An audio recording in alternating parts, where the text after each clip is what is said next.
नहमदुहु व नुसल्ली व नुसल्लिमु अला रसूलिल करीम। अस्सलामु अलैकुम व रहमतुल्लाहि व बरकातुहु। राय इस्लाम में तमाम दोस्तन की खुशामदीद। प्यारा दोस्तों, नई मालूमात खणी तव्हांजी खिदमत में हाज़िर थियो आहियां। यकीनन तव्हांखे पसंदि ईंदी सो ही आहे त नबी पाक सल्लल्लाहु ताला अलैहि वसल्लम फरमायो त मूं फ़रिश्तनि खे ॾिठो त हिकु महल तयारु करे रहिया आहिनि जन्नत में, जंहिंजी हिकु सिर सोन जी ऐं हिकु चांदी जी हुई। मूं ॾिठो त उहे फ़रिश्ता उन महल खे तयारु कंदे कंदे अचानक उन खां रुकिजी विया, उन जी तामीर करण खां रुकिजी विया, बीह रहिया। मूं उन्हनि फ़रिश्तनि खां पुछा कि तव्हां हिन महल खे तयारु करे रहिया हुआ पर अचानक इन जे तामीर खां रुकिजी विया, छाजे करे?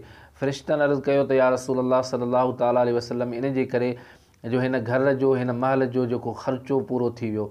अल्लाह जे महबूब करीम सल्लल्लाहु ताला अलैहि वसल्लम फरमायो त हिन जो ख़र्चो छा आहे, हिन जो ख़र्चो कहिड़ो आहे? मलाइकनि अर्ज़ु कयो या रसूल अल्लाह सल्लल्लाहु ताला अलैहि वसल्लम, हिन महल जो ख़र्चो अल्लाह ताला जो ज़िक्र आहे। जेसीं ताईं इन महल जो मालिक अल्लाह ताला जे ज़िक्र में मसरूफ़ हो, तेसीं ताईं असां हिन जी तामीर में मसरूफ़ हुआसीं। जॾहिं हू अल्लाह ताला जे ज़िक्र करण खां रुकिजी वियो त असां बि हिन महल जी तामीर करण खां रुकिजी वियासीं। त प्यारा दोस्तो, केॾी न ख़ुशख़बरी आहे अल्लाह ताला जे ज़िक्र करण वारनि ॿारनि जे लाइ।